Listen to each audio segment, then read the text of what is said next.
आप देख रहे हैं नेशनल भारत न्यूज, आवाज लोकतंत्र की। नमस्कार, मैं राशि, आप देख रहे हैं नेशनल भारत न्यूज और आइए नजर डालते हैं अब तक की कुछ बड़ी खबरों की ओर। खबर यूपी के बलिया से, जहां त्रिस्तरीय पंचायत चुनाव में नवनिर्वाचित प्रधानों ने इतिहास रच दिया। कई गांवों का समीकरण इस बार बदला है और इस बार चुनाव में कुछ नवनिर्वाचित प्रधानों ने ऐतिहासिक जीत दर्ज की है। ग्राम पंचायत छाता के नवनिर्वाचित प्रधान विनोद पटेल ने 1333 वोटों से जीतकर इतिहास रच दिया। इसी तरह बलिया जिले के 90% से ज्यादा गांव में जनता ने विकास को लेकर इस बार के चुनाव में नए चेहरे को मौका दिया है। अपने गांव के विकास के लिए नवनिर्वाचित प्रधानों की क्या सपने हैं, किस तरीके से वो गांव को सजाना चाहते हैं, आइए सुनते हैं उनकी ही जुबानी। जी राजेंद्र जी, किस मुद्दे को लेकर आप चुनाव में उतरे थे? क्या आपका मुद्दा था? मेरा मुद्दा यही है कि जो आज तक गांव में जो भी हुआ है विकास के नाम पे, ये सब कुछ नहीं हुआ है। और हमारा मुद्दा यही, गांव में बिजली हो, सड़क हो और गांव को स्ट्रीट लाइटें, मतलब हमारी सपना है कि गांव के स्ट्रीट लाइट लगवाएं और जगह जगह जो ज़रूरत हो सीसी कैमरा लगवाएं। जी ये बताइए कि जो चुनाव जीते हैं कितने वोट से जीते हैं, किन प्रत्याशी से आपसे मुकाबला था? मेरा मुकाबला विमला देवी से था। मैं उनको 179 वोटों से हमारी जीत हासिल हुई है। जी, अभी आपके समस्याएं जो गांव में हैं, अभी सबसे पहली प्राथमिकता पे क्या है जो बहुत ज़्यादा ज़रूरत हो आपके गांव में? मेरी पहली प्राथमिकता यही है कि मैं डोर टू डोर जा करके, घर घर डोर टू डोर संपर्क करके सबसे मिलना और उनका जो भी दिक्कतें हैं, समस्याएं हैं। ग्राम सभा की प्रमुख समस्या क्या है वो बताइए। प्रमुख समस्या यही है कि नाली, बिजली, पानी। कितने परसेंट आपके यहाँ नाली खराब है? हमारे यहाँ 50% नाली खराब है। सड़कें 50% वो। जो तो प्रधान आप हो गए हैं, आपका प्रमुख कार्य क्या रहेगा? मेरा प्रमुख कार्य यही है, रोड, नाली, बिजली। जिस तरीके से जनता ने आपके ऊपर भरोसा किया है और आपके ऊपर काफ़ी जनता से आस थी, जो आप जनता से प्रॉमिस किए हैं, इन सभी चीज़ों को धरातल पर लाने के लिए कितना वक्त आपको लग सकता है? हमको अभी फिलहाल मिनिमम 18 घंटे काम करना होगा इसके लिए, जब जाकर कुछ पट्टी पे गाड़ी चढ़ेगी। जी, तो अभी जिस तरीके जो आपके गांव के समाज के जो युवा हैं, काफ़ी आपके साथ युवा दिख रहे हैं और आपके समर्थन में, उन युवाओं के लिए आपके मन में क्या सोच है और उनके लिए क्या अपने गांव में उनके भविष्य के लिए क्या आप सोच रहे हैं? हम युवाओं को अपने साथ लेके चलेंगे और यही मतलब सोच है हम लोगों की कि हम लोग सब लोग मिल करके डोर टू डोर गाँव के लोगों का समस्या कुछ भी हो खत्म करने की कोशिश करेंगे। जो जनता आपके ऊपर भरोसा की है, आप उन जनता के लिए आप क्या कहना चाहेंगे?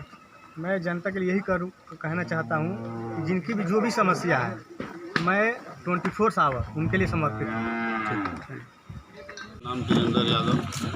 जी वीरेंद्र जी, किस गांव से आप निर्वाचित हुए हैं ग्राम प्रधान के लिए? ग्राम सभा रजौली है। जी, कितने वोट से आप यहाँ विजयी हुए? 146 वोट से हम लोग विजयी हुए। ऐसी कौन सी वजह थी जो जनता ने आपको वोट दिया और भारी मतों सबको विजयी बनाई है? जनता के लिए कुछ भी वो लोग नहीं किए हैं, अपने लिए सब कुछ किए हैं। और यहीं पर पासवान बस्ती है, वहाँ थोड़ा जा कर के देख लीजिएगा। गांव में जितने हैं खनीचा, नाली, वो किसी जगह कोई काम नहीं हुआ है, सिर्फ अपने लिए काम किए हैं और जनता के लिए कुछ नहीं किए हैं। इसलिए हम जनता के पास जा कर के अपनी समस्या को कहे, जब भी हम चुनाव जीतेंगे आप लोगों को समस्या का, जनता का जो प्यार मिला है शायद किसी को मिलेगा। जो जनता में हम घुल मिल गए हैं, उसके लिए मैं जनता के लिए हर कदम से प्रधान जी, कुछ लोगों का कहना है कि पंचायत भवन प्रधान जी अपने जो पहले प्रधान थे वो अपने दरवाजे पर ही बनवाए हैं, इस पर क्या कहना है आपको? जी सर, हम तो डीएम साहब के यहाँ कंप्लेंट डाले, उसको जांच भी कराए, उस पर FIR हुआ है, फिर उसको बाउंड्री दिया गया, फिर उसको बाउंड्री तोड़ दिया गया और उस पंचायत भवन को अपने निजी कार्य में वो लोग ले रहे हैं। कौन लोग हैं वो लोग? वो प्रधान लोग हैं, वर्तमान प्रधान जो थे, जो हमसे विपक्षी में चुनाव लड़े। तो आपको जनता ने मौका दिया है और आप इस गांव के प्रधान भी हुए हैं, तो आपका पहला कर्तव्य क्या है? हमारा कर्तव्य यही है जो उसको फिर से कंप्लेन करके उसको बाउंड्री दे करके अलग से उसको गेट बनवाया जाए और उसमें मंथली में एक बार कम से कम उसमें बैठक हो। अच्छा प्रधान जी, आप प्रधान चुनाव जीत चुके हैं, आपका पहला कार्य क्या होगा गांव में? हमारा पहला कार्य होगा जो वो लोग हमारे वोटरों को जो नहीं किए हैं उसको करके दिखाएंगे और जितने समस्या है उसको हर संभव प्रयास करके और उसको सफल बनाएंगे। और पासवान बस्ती को पहला कार्य हमारा यही रहेगा कि पासवान बस्ती को जो भी समस्या हो उसको समस्या को समाधान करेंगे। जी, तो अभी जिस तरीके से जनता ने आपके ऊपर भरोसा किया और काफ़ी यहाँ के युवा भी देखा गया कि आपके साथ समर्थन में रहे, तो उन युवाओं के लिए आप क्या कहना चाहेंगे? और उनके युवाओं के लिए हर कदम से कदम मिला करके चलेंगे। हर समस्या में युवाओं के साथ हम अपना पूर्ण समय दे करके उन लोगों के साथ रहेंगे। अभी आप हमारे चैनल के माध्यम से अपने ग्रामवासियों को क्या कुछ संदेश देना चाहेंगे आप? हम ग्रामवासियों को अपने तरफ से हार्दिक बधाई देंगे जो हमें स्नेह प्यार मिला है उसके लिए ऋणी रहूँगा। जिस तरीके से जनता ने आपके ऊपर भरोसा करा और आपको प्रधान बनाया है अपने गांव को, उनके भरोसा पे आप 100% खरा उतर पाएंगे? जी, हम 100% खरा उतरेंगे। उसके लिए मेरा कुछ भी करना पड़े हम जनता के लिए करने के लिए तैयार रहेंगे। जी, मेरा नाम विनोद पटेल जी, विनोद पटेल जी, किस गांव से आप विजयी हुए हैं? कितने वोट से विजयी हुए? जी, मैं ग्राम सभा साता से विजयी हुआ हूँ और 1333 वोट से लीड किया है और 1667 वोट पाए हैं। जी, कितने बार चुनाव लड़े हैं? उसके बाद आप जब इस बार जीते सफलता मिली? 4 बार लड़े, 5वां बार में मुझे मिला है सफलता। 3 मुद्दों को लेकर आप चुनाव मैदान में उतरे थे और आपकी मुद्दा क्या थे? जी, मेरी मुद्दा थी गांव का विकास करना और मेरा लक्ष्य था कि मुझे एक बार प्रधान बनना है और मैं समाज में सेवा हर वक्त ही करता रहा। 25 साल के दरमियान मैंने कभी मैदान को छोड़ा नहीं जी। एनी टाइम समाज के बीच में समाज सेवा, मैं वास्तव में समाज सेवा करता था। अपना तारीफ तो नहीं करना चाहिए लेकिन वैसे जनता ही आपको बताएगी। जी, अपने गांव में किस तरह से आप विकास करना चाहते हैं और अपने गांव के प्रति क्या सपने हैं आपके? जी, मेरे गांव के प्रति सपना है, मेरा सोच है कि मेरा गांव इस ज़िले में नंबर 1 पे आए। मैं गांव के अच्छा से अच्छा विकास करूं कि ज़िले में एक समाज सेवी के नाम से जाना जाऊं। यहाँ ग्रामीण किन चीज़ों से वंचित हैं और क्या क्या यहाँ पे कमियाँ हैं? देखिए, बहुत चीज़ की कमियाँ हैं अभी मेरे गाँव में। भी नाली की, लाइट का, बहुत लोग पेंशन से अधूरा है। अभी भी हमारा गांव आवास से वंचित है। जी, अक्सर देखा जाता है हर गांव में ज़्यादातर सड़कें और नाली की स्थिति बदतर वो दिखाई देती है, लेकिन हर जनप्रतिनिधि यही वादे करते हैं, चुनाव में भी आते हैं और चुनाव भी बीत जाता है लेकिन कुछ कार्य नहीं दिखती। अगर आपको इस बार जिस तरीके से जनता ने भरोसा किया है तो उनके भरोसे पर आप 100% खरा उतर पाएंगे और ये जो भी आप जनता से वादा किए इन सभी वादों को पूरा करने में कितना समय लग सकता है आपको? जी प्रभु, अब तो चार्ज मिलने के बाद मेरा कोशिश रहेगा कि जिस उम्मीद से जनता मुझे इतने भारी मतों से विजयी बनाई है और मुझे सम्मान देने का काम किया है, मैं जनता के सामने बिल्कुल करेक्ट खरा उतरने का काम करूँ। तो अभी आपको जिस तरीके से जनता ने आपके ऊपर भरोसा किया और जाहिर किया, तो एक चीज़ देखा जाता है गांव में भी कि लगातार शिक्षा का अभाव रहता है और शिक्षा की कमी की वजह से कहीं ना कहीं गांव के लोग गांव में ही रह जाते हैं और विकास नहीं कर पाते हैं। तो इस शिक्षा का क्षेत्र आप कहां तक मजबूत कर पाएंगे और युवाओं के प्रति क्या सोच है आपके अंदर? देखिए, शिक्षा के प्रति भी मेरा सोच है। अभी तो वर्तमान थोड़ा सा स्थितियाँ गड़बड़ चल रही है। वैसे भी मैं अगर मेरे जो बस का रहता है, अगर छोटे छोटे गरीब लोग अगर थोड़ा सा पैसे के अभाव में किसी के बच्चे की फीस वगैरह नहीं दिया जाता है, मैं उसका हेल्प करने का काम करता हूं। या किसी गरीब को कोई आर्थिक स्थिति से परेशान है तो जो मेरे पास सामर्थ्य है मैं उसका मदद करता हूं। शिक्षा के प्रति भी मेरा सोच है, जैसा व्यवस्था होगा मैं पूर्ण रूप से जो है समाज का जो है मदद करने का काम करूँगा। अपने ग्रामीणों से क्या कहना चाहेंगे? संदेश क्या, उनसे क्या अपील करना चाहेंगे? अब ग्रामीणों से अपील क्या करना है, ग्रामीण के लोग तो मुझे जितना प्यार दिया है शायद उनके लिए धन्यवाद देने के लिए मेरे पास कोई शब्द नहीं बचा है। शायद जितना भी बहुमूल्य शब्द से उनको धन्यवाद वो कम पड़ेगा। अब आगे उनकी उम्मीदों पर कितना खरा उतरते हैं, अब ये ग्रामीण के लोग जो है दिल थाम के बैठे हैं और मेरी चाह है कि शायद उनके जो है उम्मीदों पर मैं खरा उतर सकूं। जी ये बताइए, कभी आपके गांव में मुख्य समस्याएं क्या हैं जिसको आप पूर्ण कराना चाहिए? पहली प्राथमिकता अपने गांव के प्रति क्या है आपके देखिए, अंदर? हमारे गांव में कुछ नाली का भी व्यवस्था गड़बड़ है, रोड भी कुछ गड़बड़ है, और लाइट वगैरह का मतलब 3-4 चीज़ें, और पेंशन से भी बहुत लोग जो है क्यों पिछले जो प्रधान जी थे उनके द्वारा ये सब चीज़ों पे पहल नहीं किया गया था? छोड़िए, उसके उनके बारे में कहना थोड़ा उचित नहीं होगा, क्योंकि थोड़ा सा लोग ये कहेंगे कि महाराज जी टिप्पा टिप्पणी कर रहे हैं। अब जो जैसा करता है वो तो समाज जो है, जनता खुद ही उसका जो फैसला करती है। ठीक। राहुल चौबे, प्रधान प्रतिनिधि सूर्यगुनपुर पीपल पार्टी। जी राहुल जी, किस ग्राम सभा से आप चुनाव जीते हैं? पीपल पार्टी को वहाँ बुलाते कितने वोट से जीते हैं? 55 वोट से लोगों का प्यार मिला, स्नेह मिला। 55 वोट से मेरी विजय बना। जी, किन मुद्दों को लेकर आप चुनाव में उतरे थे? क्या आपका मुद्दा है और क्या इस गांव के लिए सपना है? मैं अपने गांव को एक रोल मॉडल बनाना चाहता हूं, ऐसा मॉडल जो पूरे देश में हमारे गांव को लोग नाम जाने, और खुद हर चीज़ हो, मतलब गांव में कोई ऐसा चीज़ विकास का कार्य ना हो जो हमारे गांव में ना हो। तो यहाँ के जो जनता है, आपको जो पहली बार चुनी है ना? जी, पहली बार आपको चुनी है, तो उनके लिए कितना खरा उतरेंगे आप? हम उनके विश्वास पे जो हमको स्नेह और प्यार दिए, उनके हर विश्वास को मैं खड़ा उतरूँगा और सारा काम करूँगा। अपने गांव के प्रति पहली प्राथमिकता को क्या है, और सबसे ज़्यादा ज़रूरत आपके गांव में क्या है जो कि काफ़ी गांव के लोगों को उससे राहत मिले और काफ़ी सहयोग रहे?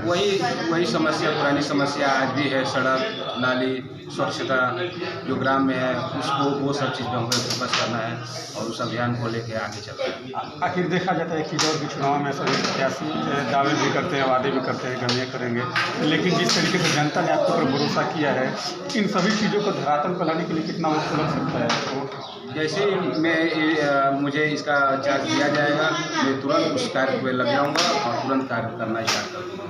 क्या इस गांव में कोई मंदिर भी निर्माण आप लोग कर रहे हैं क्या? जी, हमारा प्राचीन मंदिर हनुमान मंदिर है, उस निर्माण में भी हम लोग लगे हुए हैं। जी, उस मंदिर का क्या इतिहास रहा और कितने का लागत से वो मंदिर निर्माण आप लोग करा रहे हैं और किसके सहयोग से? मतलब पूरे ग्राम वासी, पूरे मतलब हमारे आसपास के जितने गांव के लोग हैं, सभी लोग उसमें मदद करेंगे, और बहुत प्राचीन मंदिर है ये। और उसका उस मंदिर का इतिहास क्या है जिसकी वजह से मतलब काफ़ी मंदिर प्राचीन रहा? और ये ग्राम, मतलब हमारे ग्राम बसने से पहले वो हम मंदिर यहाँ पे बसा हुआ था, और ये करीब हमको लग रहा है 2 साल प्राचीन मंदिर है। कितने का लागत से मंदिर का निर्माण हो रहा है और कब उसकी भूमि पूजन है? और भूमि पूजन उसका 14 तारीख को निर्धारित की गई है, और लागत कम से कम हमको 60 से 80 लाख उसका लागत है। इस जीत का श्रेय आप किसको देना चाहेंगे? सभी ग्रामवासियों को मैं इसका देना चाहता हूँ, जिनके प्यार और भरोसा से मुझे विजयी बनाया गया।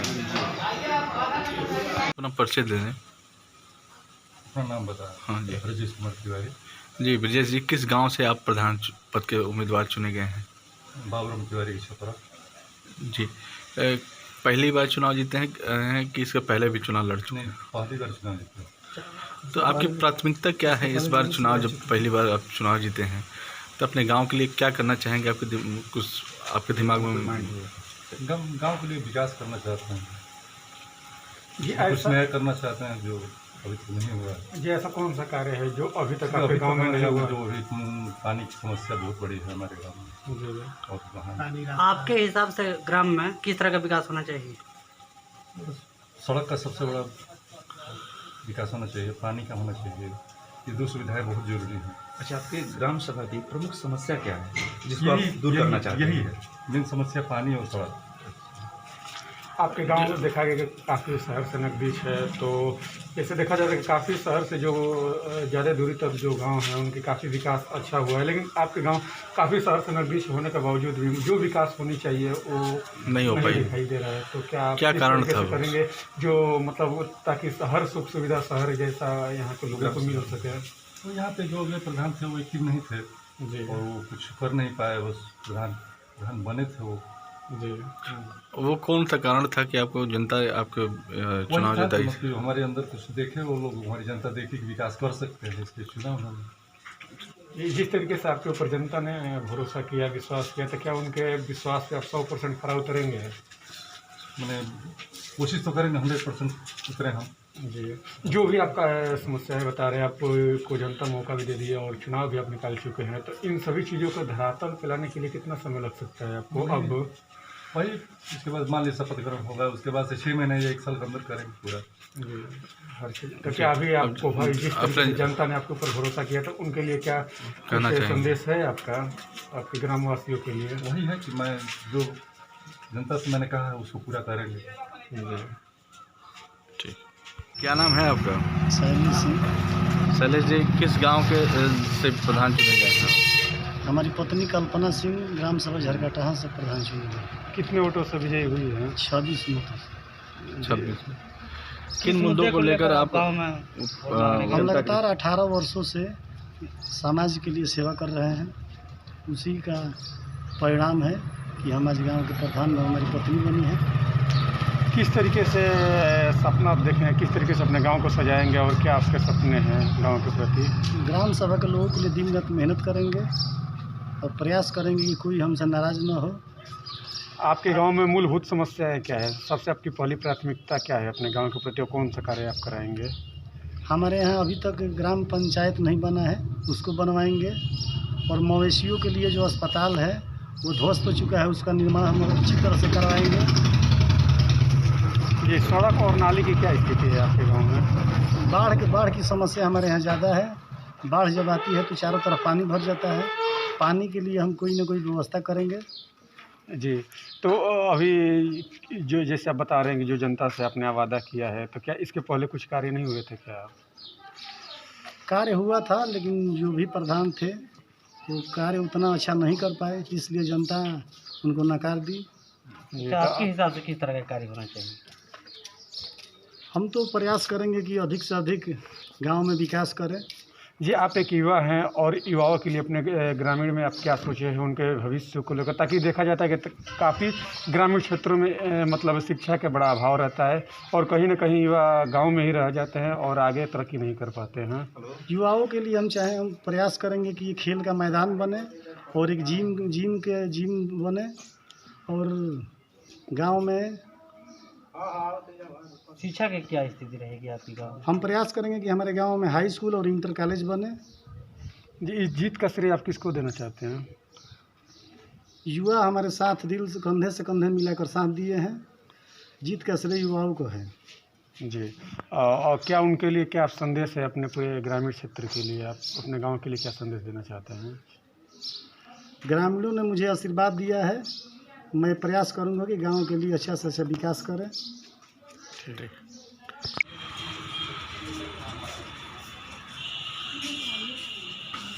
जी, क्या नाम है आपका? मनोज कुमार ठाकुर। जी मनोज जी, आप किस गांव से प्रधान चुने गए हैं? सोहरा गांव का। जी, किन मुद्दों को लेकर आप चुनाव में उतरे थे? क्या आपका मुद्दा था?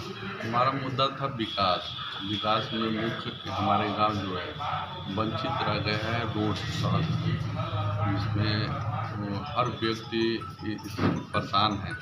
मकान तो ज़रूर है लेकिन उनके दरवाजे तक रोड जाने का कोई साधन नहीं रहा।